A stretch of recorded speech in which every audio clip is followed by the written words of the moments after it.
But we should not allow the actions of a few small groups to take away from the incredible work already being done in many communities. Fears surrounding the opening of direct provision centres are unfounded. I remember concerns were raised in 2000 over a new centre being opened in Donegal town when I was at the public meetings, and we decided that we would have a welcoming committee and we would get there and we'd get out and we'd meet the asylum seekers.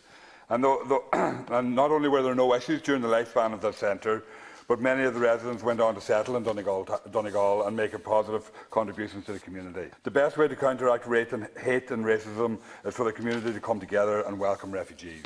Direct provision itself is unsuitable for anything other than a short stay. People on both left and right are calling for an end to direct provision, arguably for different reasons. But we need credible alternatives. As the government spending review shows, the number of people exiting direct provision accommodation is not keeping up with the rate of new arrivals, which are predicted to show a 40% increase for 2019. Around 800 people, roughly 12% of residents, have had a decision on their status but cannot leave direct provision due to rental prices, which are at an all-time high. Ireland's obligations under the Refugee Conditions Directive to carry out vulnerability assessments within 30 days of an asylum application being made have not yet been implemented. As of July 2019, not a single person has been identified as being vulnerable through a formal vulnerability assessment, despite the fact that the asylum population includes victims of trafficking and torture, victims with HIV and people who are suffering from PTSD from living in a war zone. But yet not one of them are classified as vulnerable according to the department.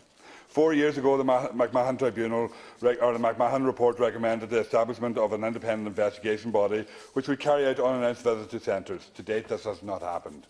The 1,531 asylum seekers in emergency accommodation, of which 290 are children, are in an even more precarious situation. The Refugee Council has reported food shortages and an inability to access medical cards and the weekly allowance. Some asylum seekers have been moved out suddenly to accommodate weddings in the hotels they have been housed in. Others cannot access liaison services, which are essential for navigating an unknown system.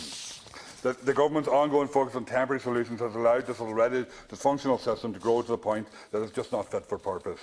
And you have to look at what you are doing in order to deal with that problem as well, Minister. Thank you.